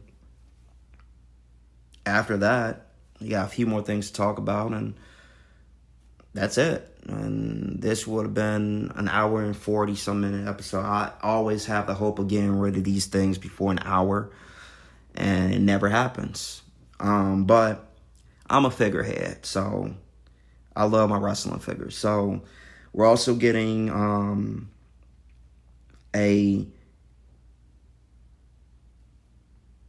who was it they wanted? I saw people commenting that it's like, hey, do this, and you refuse to do everything but this. They're coming out with Randy Orton with the swoller Randy Orton, but there's going to be an Ultimate Edition. And I forget what attire it is, but he has like the flame. I forget what show it's from, but it's when he wore like the flaming logos. That same Elite set, they're doing Rhea. She's got on black and red face paint. I forget from which show. They're giving us Rhea, and they're giving us heel Cena with a new torso to represent how he actually looks now. And it's a heel Cena because they've done 2 already, and he's got the smiling head sculpt. This one is actually one with the correct face sculpts, with the right hair and the correct, angry face sculpts. And it's from Elimination Chamber when he first turned heel. I think it was people saying like, damn, dude, when are you going to give us an Ultimate Randy Orton 09 bald? I'm going to say this to you guys right now. I guarantee you we're going to get that Randy Orton before GTA 6 comes out. I had to. It's right there. It's low-hanging fruit. But I guarantee you we get it before GTA 6 comes out. They'll probably show that at Comic Con this fall.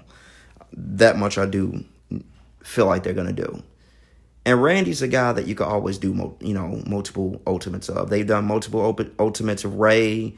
They shot another Eddie with the purple and the correct skin tone to make up for the one that they fucked up with the red, where he's like orange. They've done multiple Cena Ultimates. Multiple. I think Cena's had like 5 or 6 different Ultimates. They've done like 3 or 4 Shawn Michaels at this point. Because you got the DX one, and you got the Survivor Series, or, 95 one.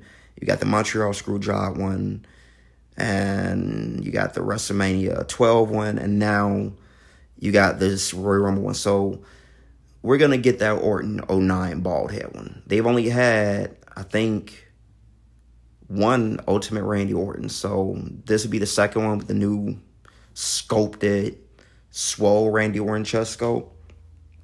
And, we're going to get it. So people just have to be patient. It took us a while to get a lot of figures. Prior to getting the Ultimate Triple H, what they need to run back. They need to run this back with a better chest. Prior to, the Ultimate Series, it took us forever to get Triple H with the My Time attire, when he was in the McMahon-Helmsley era. And then they finally gave us one with the actual, more accurate chest, and he had the gang trunks on when he was feuding with Kurt Angle and such. So I used to always think he first wore the gang trunks when he teamed with Stone Cold, but he actually wore it for the first time in his feud with Kurt Angle in 2000. So that was Mandela effect like a motherfucker. But they gave us that one with the Game Over shirt. I would love for them to go back and give us the Triple H they did before that again, but with the right chest and the newer articulation and the elbow pads with the hole in them. So so let's continue. We also have Bulldog. I think it's from the Royal Rumble when he had the longer hair, and he teamed with Lex Luger when they were the Allied Powers. We got that. Like I said, a lot of new generation love here. We're finally getting an Andrade figure. This one's going to be coming with the Speed Championship for the first time. Io Sky from when she was in War Games with the purple tire and the purple garbage can. But that was a moment in time. I'm okay with this, but I'm kind of ready for a new Io with the World Championship and her happy face taunt where she's pointing at her head. I think that's the Io we should be getting next. We're getting Indie Punk. Indie. Defining moments, CM Punk with the red hair. And he's going to have the white trunks, kind of like what he wore in his dog collar match against MJF. So if you have that Punk, you could take the jacket off of there, put it on your Punk figure here, and you complete the look. If they don't come with a jacket already, I wasn't sure, but the cool thing about the new Punks they got coming out is that his tape is actually sculpted; it's not just painted on. So, I think that's pretty dope. But we got that. I look forward to that because that's when he did a lot more moves too, top rope pedigree and shit like that. First time in the line, we getting Javon Evans. Can't wait for that. That boy Bouncy. We getting re-debut X-Pac. We getting X-Pac from when he came back in 1998 and joined DX, which means if you buy that, it kind of sucks if you didn't get the Triple H with the DX shirt and the jacket. Chicago gear Punk with the red and black. Chicago Bulls Punk is what I mean. From Royal Rumble. We're also getting one of my all-time favorite Punk attires is the last AEW appearance Trunks attire with the white Chicago flag designs. We're getting that Punk. Now on the AEW side, we got a lot of swerves coming in. They giving us a bunch of swerves. Like we got a swerve that comes with Prince Nana. We got a swerve where he got the championship and he's doing like the reenactment of the Kobe pose. We got a swerve with the Bray Wyatt attire or the Fiend attire tribute. They're cashing in on swerve. Like we getting swerve like we getting Omegas. So I think they're starting to realize like, man, we got a star on our fucking hands. So now I'll buy all of them. I fuck with swerve. The only swerve I didn't like that they've done so far, I didn't like the face on the Nickelodeon color ones, like the purple and orange one. I didn't like the face on that one, but these new ones coming out are awesome. They look awesome. And then we got Ricky Starks or Ricky Saints coming out for WWE. And if it's any indicator like the AEW ones are doing, which in all honesty, I don't think what they're going to come out with is going to trump the AEW ones. Just like the Penta. They got a Penta coming out. I don't think the Penta looks as good as even the AEW Pentas. Honestly, I think if you have the AEW Pentas, you're good with the Penta. The WWE Penta does not even look good as the default attire AEW one with the white and black. It doesn't look as good as that one. So I think the Ricky Starks is going to look better than the one they're coming out with. And you'll buy it only if you want like a one that sculpts better with Mattel figures. But also if you want a Ricky Saints instead of a Starks. But if it's any indicator, he's going to peg warm. At my Walmart, you got so many Ricky Starks there and so sad to see because he's such a talent. They got the one with the red and black and white and he's just sitting there collecting dust. Plenty of them. You know, it's just sad because Ricky Starks is awesome. But, yeah, I think he'll... And the same thing with Damian Priest. They got a bunch of Damian Priest there collecting dust. Again, Destroyed Car Sid from the infamous angle and segment where he found out that his car got crushed by Goldberg. So the, why me? Why? And he's got the face and everything. Like, I love moment in time figures like this. My only problem is that if you could give us this Sid with the accurate face and everything, then the Sid you all just came out with from his Legends, you know, wave with the WWE Championship, they should have gave us a serious or psycho stare Sid for the Psycho Sid they just came out with. with the right hair and everything. You know what I'm saying? The right color and everything. But I don't know. Maybe they'll save that for Ultimate Sid one day or something. You know, we honestly have not gotten a true Sid Justice figure yet. With the blue, the blue trunks. We've gotten a basic of it, but we never got Ultimate or an Elite. The only closeness that we got to a Sid Justice was the SummerSlam one with the red singlet on under the referee attire. And that's more so a WCW 4 Horsemen Sid, if anything, honestly. But even that one had like the angry face. Can we get just like a psychotic stare Sid? With the right hair? Anyway, but there's more. Again, an Ultimate Hacksaw. I think that's pretty cool. I thought we would get a Coliseum Collection Hacksaw before we got like a Legends one. First time in line, we're getting Steve Blackman with the head cheese head sculpt too. That's awesome. And I hope that going back to those weird deals, it's not just a figure. I hope we get Steve Blackman going to the WWE Hall of Fame. And I hope that he comes back to WWE TV. And I hope that he's in the game next year. Because Steve Blackman was fucking awesome. And I know for a fact Wrestling Bios is going to buy that figure. Because, you needed a part of your dojo collection. You needed to face your Transformers and the Decepticons. What else we getting? First time ever, Motor City Machine Guns, which I thought they would have showed off last time they had the show, but I'm glad they did here.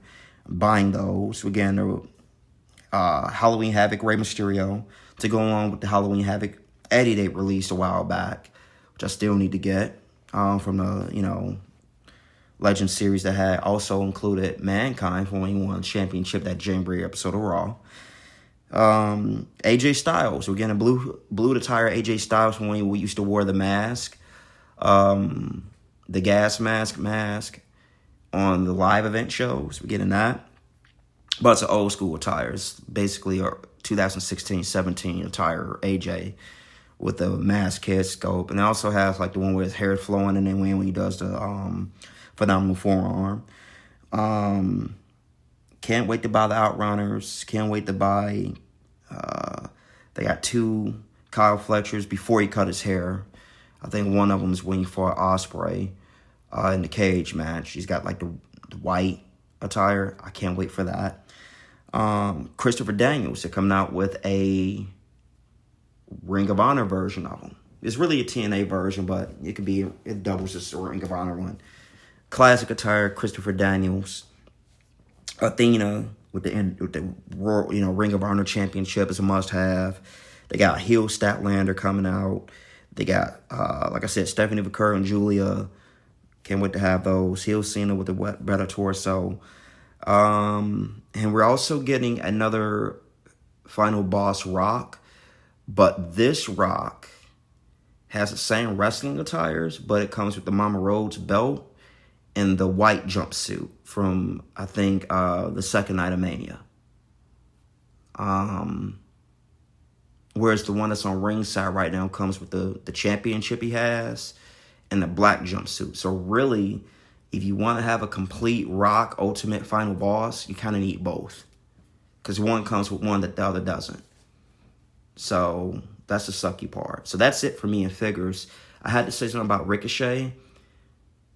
They coming out with 2 Ricochets. His debut AEW attire, one with the long shorts or the long, pants.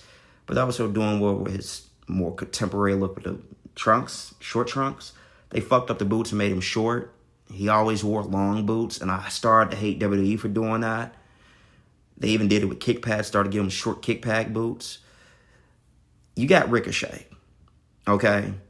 Ricochet is a type of wrestler who, if Marvel made him, if he was a Marvel Legends figure, he'll move like that Maximum Series Spider-Man. Ricochet does all types of, 450s, 630s, and, double moonsaults. And you could just look and tell by the way this Ricochet figure is he is not going to be able to do any of that shit. Same thing with the Okada figure, which I love Okada, but I'm only going to probably buy one because they just basically, I knew when I saw Takeshita's figure, I'm like, they going to use the same mold for Okada. And lo and behold, they did. So you're not going to be able to move the Okada figure, which means basically you technically never got a good Okada figure in the time they had figures made. Because the one that Super 7 made back then, the fucking head popped off so easily. It was not playable at all. The legs felt weird. The arms felt weird. You know what I'm saying? It just felt cheaply made. And now we got the same thing real kind of here at AEW. So, you know, I just dread when sometimes they make these figures. But the thing is about it, their female figures shit on WWE's. Way more detailed, way more body accurate. I think they took that to heart when people shit on them about the Rio figure being as tall as a fucking Vance Archer figure. And they's like, no, we go fucking shit on them now. And ever since then, there's not been... Maybe some of the faces have been iffy on them, but as far as body and accuracy, they've been killing it on the female figures. Killing it. So, the Mariah May figure, I can already tell that figure's gonna be better than anything Mattel puts out when they actually make a Mariah Monroe figure. So, altogether, everybody showed their ass this weekend, from Mattel to McFarlane to Jazzwares, except for a few figures and, you know, boots not being the right size or articulation. You could tell that figure's going to be stiff or torso's going to pop off when you try to do certain shit with them. They did pretty good, too, on their own. I mean, Athena, fucking the Old Supreme Osprey, the Bloody Moxley. We're getting a bald Moxley finally. The Christopher Daniels, even though he's got like the really long chest. They get it right with some, others just like, what the fuck, bro? But I would love for them to do a Bullet Club Kenny Omega one day. That would be awesome. We still need a Kota Ibushi too. Only other thing I gotta say is, talk about is shit, Del Rio. You know, basically losing a loser leaves town match, and he's no longer in AAA. I don't know where he goes from here. I really don't. Because he's not coming back to WWE. But they could bring him back. They could have something with him, Rusev, and Sheamus, and have Wade Barrett, like, intermediate. Because, like, dude, used to be a team. Maybe they could do something for that one-off, but I don't know. I just can't see them bringing back Del Rio. TNA-wise, cannot wait to see what happens. Remember what I said about Edge and Christian? Cope and Christian? All signs look to them reuniting, right? On TNA, Bully Ray came out and had a segment with the Hardy Boys. I think they had just defended or won the tag team titles from the Rascals. And Bully Ray proposed they have a match in October, one last time, the Dudleys or Team 3D versus the Hardys. And if that's the very last time we see them in the ring, it's going to be really sad that we're not going to get Edge and Christian involved. Even though they had their own classic match at Royal Rumble 2000. It just sucks that the Edge and Christian are going to be involved. Especially when you got them reuniting. Like, come on, Tony, let them go to TNA and work with them for charity. It's not even WWE. Let them go to TNA. It's for charity. But they'll fuck up the partnership with AEW or WWE and TNA. So, I mean, they already feel some type of way about WWE and AEW stars being on the same American Gladiator show. So, that's the only thing I got to say about TNA. Other than that, I'm exhausted. I think I started this episode at like 10-ish. It's going on. It's already 12:11. I got to get ready to go to work. For those of you all who listened to this entire episode, this is probably my longest one to date. But I had a lot to talk about, from games to shit while I was gone. What happened in the week that I actually viewed. A lot this week, guys. And I will be back next week. And hopefully it'll be damn near 2 hours. So I hope you like it. Maybe you even loved it. Or maybe you hated it. Maybe you disliked it. But one thing's for sure, you're going to have to learn to live with it. Peace.